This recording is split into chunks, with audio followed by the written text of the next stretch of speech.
Hallelujah, praise Lord आप सभी को और तमाम देशवासियों को आज की इस आजादी के अवसर पर सबको शुभकामनाएं। आइए उस खुदावंद यीशु मसीह के नाम को हम इस समय ऊंचा उठाए। ये गीत उस खुदावंद यीशु मसीह के लिए है, उसकी उपस्थिति हमारे बीच में। आइए इस गीत को गाएं। मेरे देश को रखना संभाल कर, मेरे देश को रखना संभाल कर, जब कोई नहीं कहीं नहीं, मेरे यीशु तू ही है। जब कोई नहीं कहीं नहीं, मेरे यीशु तू ही है। मेरे देश को रखना संभाल कर, मेरे देश को रखना संभाल कर। देश में रहे न्याय का राज, एक हो जाए हम सब आज। सिखाया है यीशु ने हमको प्यार, सबको प्यार, सबको प्यार। सच को पहचान, जीवन बड़ा है जान। प्यार बंदगी है, प्यार जिंदगी। यीशु ने हमको यही सिखाया, यीशु ने हमको यही सिखाया। मेरे देश को रखना संभाल कर, मेरे देश को रखना संभाल कर, जब कोई नहीं कहीं नहीं, मेरे यीशु तू ही है। जब कोई नहीं कहीं नहीं, मेरे यीशु तू ही है। मेरे देश को रखना संभाल कर, मेरे देश को रखना संभाल कर। आइए हम सब मिलकर प्रार्थना करेंगे। धन्यवाद हो प्यारे पिता, धन्यवाद हो पिता, हालेलुया। इस सुंदर से अवसर के लिए प्रभु जी हम तेरी स्तुति करते, तेरी आराधना करते प्यारे पिता। तूने आज का ये दिन हमारे जीवन में दिया, इसलिए धन्यवाद देते पिता। प्रभु जी आज के दिन हम आपको प्रार्थना करते हैं पिता, हमारे देश में तेरी शांति बनी रहे, हमारे देश में तेरा अनुग्रह बने, हमारे देश में तेरा प्यार बने रहे। इन the name of Jesus of father Lord, hallelujah. प्यारे पिता सभी देशवासियों को हम आपके हाथ में सौंप देते पिता, उनके घर में तेरी शांति, तेरी बरकत बनी रहे यीशु के नाम से, हालेलुया।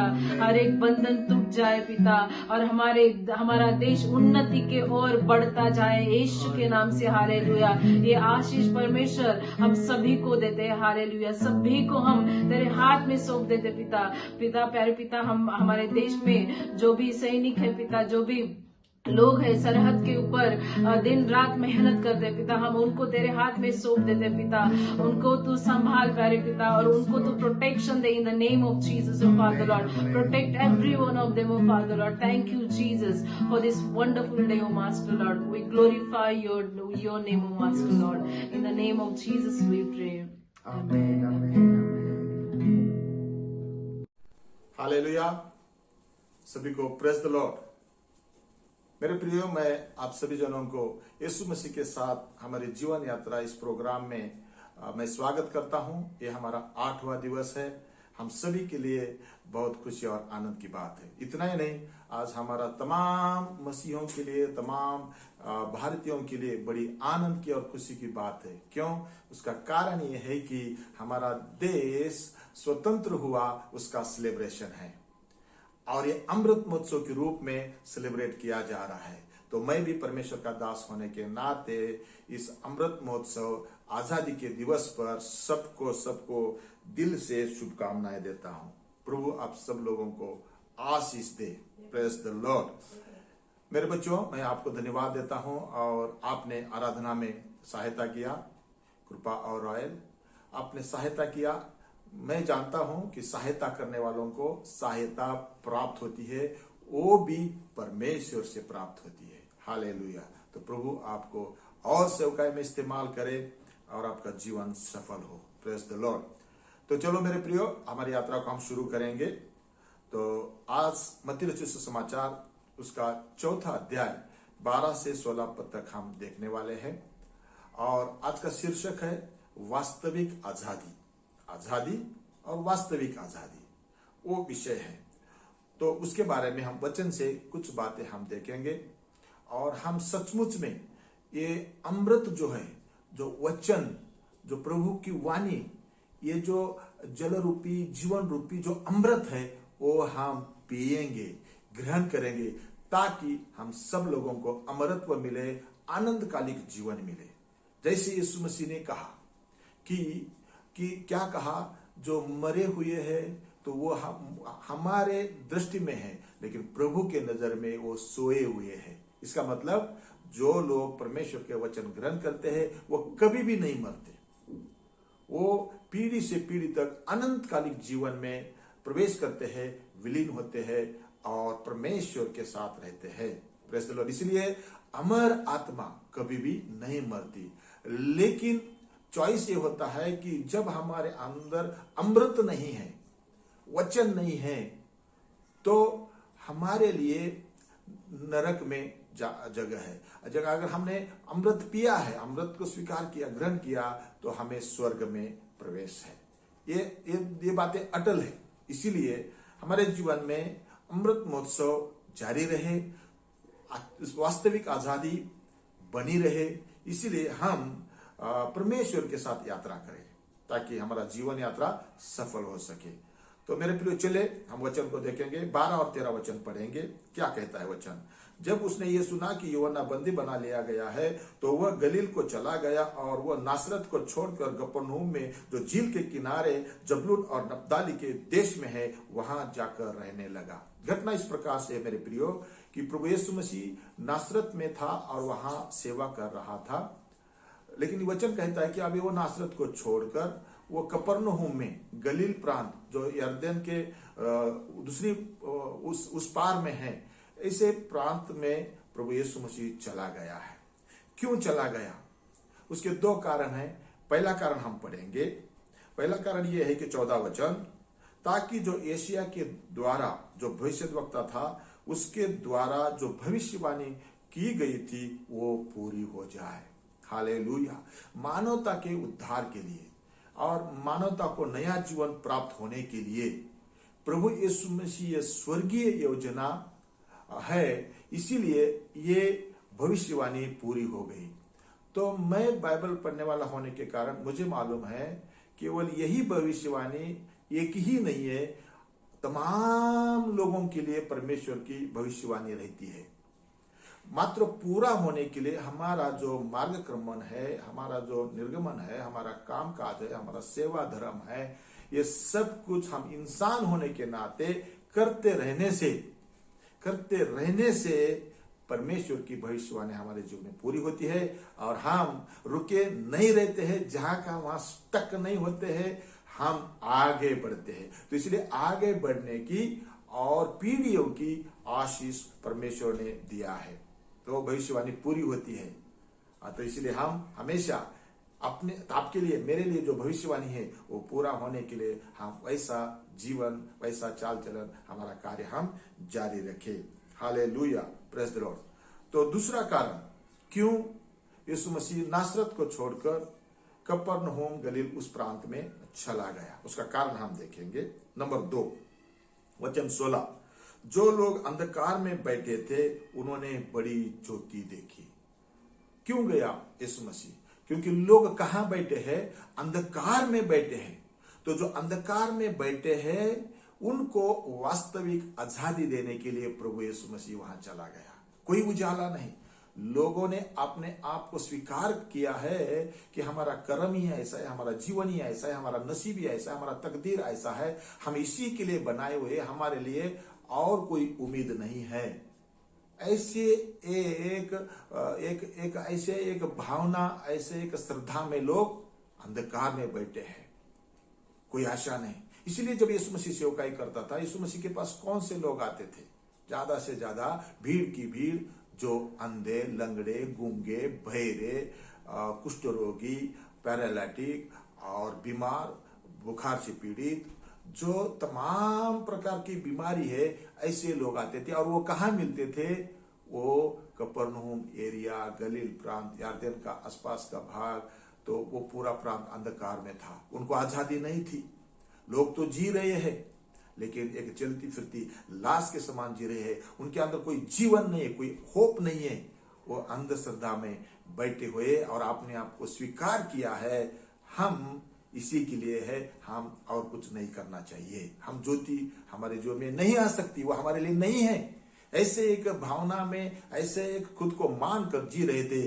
तो लेकिन जब यीशु मसीह वहां पहुंच गया, वचन कहता है उन्होंने बड़ी ज्योति देखी। छोटी छोटी नहीं, छोटे छोटे लैंप्स नहीं, एक बड़ी ज्योति देखी। तो लोगों के दिल की आंख खुल गई और लोगों को नया जीवन मिला। यीशु मसीह ने तमाम लोगों को चंगाई दिया, तमाम लोगों को नया जीवन मिला। गूंगे बोलने लगे, बहरे सुनने लगे, लंगड़े चलने लगे, अंधे देखने लगे, कुष्ठ रोगी चंगे हो गए, और जो लकवे से मारे हुए लोग चंगे हो गए। लोगों के पापों की क्षमा हो गई और उनको वास्तविक आजादी मिली। हालेलुया। मेरा भी जीवन इसी प्रकार से था। मैंने भी खुद को मान लिया था कि अभी हमारे लिए और कुछ नहीं है, हम इसी में जीना है, इसी में मरना है। हम पढ़ाई भी नहीं करना है, हम अच्छे कपड़े भी नहीं पहनना चाहिए, हम अच्छा खाना नहीं खाना चाहिए, हम सिर उठा के ऐसे नहीं चलना चाहिए, हम ऐसे झुक के चलना चाहिए। खुद को मान लिए थे, ऐसी एक अंधश्रद्धा में बैठे थे। लेकिन 1985 में यीशु मसीह का वचन जो अमृत है वो मेरे पास आया और मेरे जीवन में एक महोत्सव शुरू हो गया। विजय के ऊपर विजय मिलते गया और आज मैं प्रभु की सेवकाई करता हूं और कई लोगों के लिए मैं प्रभु का वचनवाणी जो अमृतवाणी है वो मैं बताता हूं। प्रभु आप सभी को आशीष दे। आपके भी जीवन में किसी प्रकार का अंधकार है तो आज प्रभु यीशु मसीह दूर करेगा। आज हमारा भारत देश आजादी का बड़ा सेलिब्रेशन कर रहा है और हम उसमें शामिल है। तो मुझे आपसे कहना है, आप भी किसी भी अंधकार में है, किसी भी सर्कल में है, पीड़ा में पड़े हुए है, श्राप में पड़े हुए है, तो ना बदलने वाला परमेश्वर कल आज युगान युग जो है वो आपको वास्तविक आजादी देगा। जैसे कफरनहूम को दिया, जैसे गलील को दिया, जैसे तमाम उस यरदन के जो आसपास का प्रांत था वो उनको दिया, तो ना बदलने वाला परमेश्वर आपको दे सकता है, मुझे दे सकता है और हम स्वाभिमान का जीवन जी सकते हैं। अंधश्रद्धा में फंसे ना रहे, बल्कि दिल की आंखों को खोले और वचनवाणी जो अमृत है उसको पी ले और अपना जीवन को सफल करे। क्योंकि पहले यूहन्ना 1:5 में लिखा है, Jesus is the light for the world. यीशु मसीह जीवन की ज्योति है, दुनिया की ज्योति है करके लिखा है। और यूहन्ना 8:32 में लिखा है, तुम सत्य को जानोगे और सत्य तुम्हें आजाद करेगा। इसलिए ये वचन, ये ज्ञान जो प्रकाश है, जो रोशनी है, वो हमें क्या करेगा? तमाम बंधनों से छुटकारा देगा। और आगे 36 वचन कहता है, यूहन्ना 8:36, यदि तुम्हें पुत्र स्वतंत्र करे तब तुम सचमुच स्वतंत्र हो जाओगे। हालेलुया। पुत्र कौन है? प्रभु यीशु मसीह है। वो स्वतंत्र करेगा तो हम सचमुच में आजाद हो जाएंगे। Hallelujah, hallelujah. इसलिए परमेश्वर के नाम की स्तुति हो। प्रभु कितना प्रेमी है, प्रभु कितना दयालु है, जो अंधकार में बैठे हुए लोगों के पास पहुंचा है। कोई पसंद नहीं करता, कोई एक गरीब के पास जाने के लिए नहीं चाहेगा, लेकिन प्रभु दीन जो दुर्बल है सबके पास पहुंचा है। वो आज भी जीवित है और हमारे साथ है। Hallelujah, hallelujah. वास्तविक आजादी। और किस बात से आजादी? वचन का दूसरा भाग में लिखा है, कौन सा वचन? वचन 16 का दूसरा भाग। पहला भाग था जो अंधकार में बैठे थे उन्होंने ज्योति देखी। दूसरा एक ग्रुप है जो लोग मृत्यु के देश में और छाया में बैठे हैं, मृत्यु की छाया में बैठे हैं। उनको क्या अनुभव है? बस एक दिन मरना है, मरना है, मरना है। जीवन की बात ही नहीं है, वहां जीने की बात ही नहीं है। वो क्या है? क्यों ऐसा सोचते हैं? क्योंकि उस प्रांत में मृत्यु है, और वो मृत्यु छाया के रूप में, छाया के जैसा लोगों के पीछे पड़ी है, डेथ के ऊपर डेथ। एक घर में लोग मरते रहेंगे तो क्या है? रोना है, आंसू है, और क्या है? अकेलापन है, और कोई लंबी उम्र नहीं है, सब लोग अकाली मर जाते हैं। पीढ़ियों का उनके ऊपर कुछ श्राप है। उस श्राप को जब तक तोड़ेंगे नहीं, तब तक मृत्यु हारेगा नहीं। कौन सा मृत्यु है ये? ये मृत्यु शारीरिक भी है और आत्मिक भी है।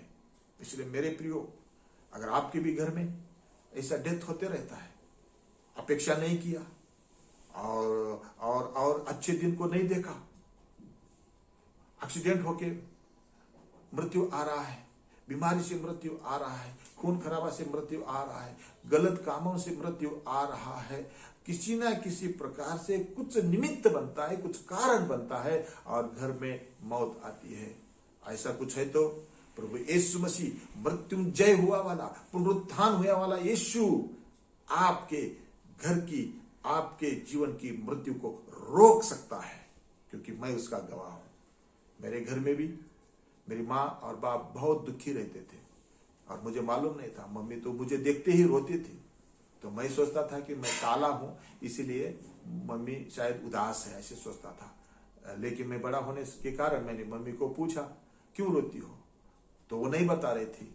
लेकिन मैं खाना नहीं खाऊंगा बोला तो उन्होंने बताया, बेटा तेरे से पहले भी घर में तुझे बड़े भाई थे, लेकिन वो मर गए, और जो भी बड़ा होता है वो मर जाता है। तो तुझे भी देखते देखते मैं खुश नहीं होती हूँ, मैं रोती हूँ, क्योंकि ये भी मेरे आंखों के सामने से कब चला जाएगा। ये दुख के कारण मैं रोती हूँ।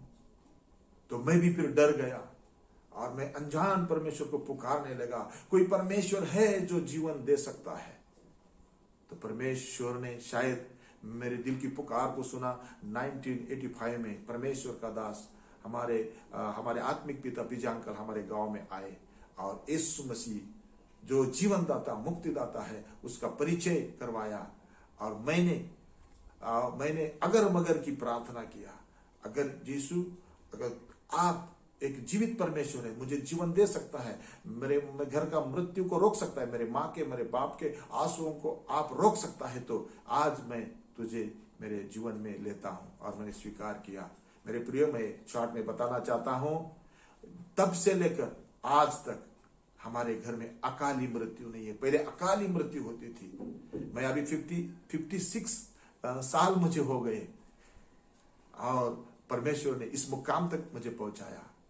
बाल बच्चे देके आशीष किया, सेवा देके आशीष किया, और अच्छे काम करने के लिए परमेश्वर ने मुझे ऐसा एक स्थान दिया। तो इसलिए मैं खुश हूं, क्योंकि मृत्यु अगर आपके पीछे कोई छाया के रूप में पीछा कर रही है, तो उसको एक जन रोक सकता है, जो अमृत देने वाला, जो जीवन देने वाला, अमरत्व देने वाला यीशु रोक सकता है। लेकिन वो यीशु का वचन आपके जीवन में होना बहुत आवश्यक है। ये मृत्यु क्या है? ये दुष्टात्मा से पीड़ित लोग हैं, फेफड़े करी है और पानी में जाते हैं, आग में जाते हैं, और लोग अपने आप को भी मरवा डालते हैं आत्महत्या के द्वारा, नहीं तो डिप्रेशन में जाके। ऐसा एक अंधेरा पूरा है। इसी को रोकने के लिए यीशु मसीह कफरनहूम में गया। आज वो आपके घर में भी आ सकता है, मेरे घर में भी आ सकता है, हम जैसे कई लोगों के घर में आ सकता है। अगर हमारा दरवाजा खुला है तो वो आने के लिए तैयार है, क्योंकि कफरनहूम के लोगों ने उनका दरवाजा खुला रखा। तो वैसे लिखा है कि जो लोग मृत्यु के देश में छाया में बैठे हैं, उन पर ज्योति चमके, मृत्यु गायब। हालेलुया। क्योंकि शरीर मिट्टी का, बदन मिट्टी को मिलता है, लेकिन जो इस शरीर रूपी मंदिर में अमर ऐसी जो आत्मा है, वो कभी नहीं मरती। एक तो नरक में जाती, नहीं तो स्वर्ग में जाती। तो स्वर्ग में जाना है, यीशु, ये जो वचन, ये जो अमृत है, पी लो और अपने जीवन को चिरायु बनाओ, अकाली मृत्यु को रोको। हालेलुया, ये संभव है मेरे प्रियो, अगर आप तैयार हैं तो।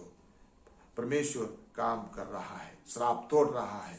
हालेलुया, मेरे ऊपर के श्राप टूट गए और मुझे परमेश्वर ने आशीषित किया। इसलिए मैं आशीष का वचन इस आजादी के दिन के अवसर पर मैं आप लोगों तक पहुंचा रहा हूं। मैं मेरी ड्यूटी कर रहा हूं, आप आपका काम कीजिए। परमेश्वर महिमा का काम आपके जीवन में करेगा ही करेगा, क्योंकि वो किसी को भेदभाव नहीं करता। लेकिन जाते जाते प्रभु ने यह भी बोला है कि खबरदार रहने के लिए बोला है। आजादी आसानी से नहीं मिली है, हमारा भारत देश को भी आजादी आसानी से नहीं मिली है। खून की नदियां बही है। हमारे पूर्वज, हमारे महाअनुभव आपने जीवन की आहुति दे दिया, प्राण दे दिया है, तब भारत देश को पारतंत्र से स्वतंत्रता हमें प्राप्त हुई है। वैसे यीशु मसीह ने भी हम तमाम मानवता के लिए पाप से उद्धार देने के लिए उस कालवरी क्रूस पर अपना जीवन बलिदान कर दिया, रक्त बहाया और हमें मुक्ति दिया है। हालेलुया, ये आसानी से नहीं मिला है किसी को भी। इसलिए एक वचन कहता है कि खबरदार। कौन सा वचन है? गलातियों की पत्री 5:1 में लिखा है, मसीह ने स्वतंत्र किया है ताकि हम स्वतंत्रता में रहे, इसमें स्थिर रहे और दोबारा दासत्व के जुए के नीचे झुके नहीं और जुड़े ना रहे। ये बोला है। तो 3 बातें बहुत इंपॉर्टेंट है: स्वतंत्रता, सुरक्षितता और हमें स्थिरता।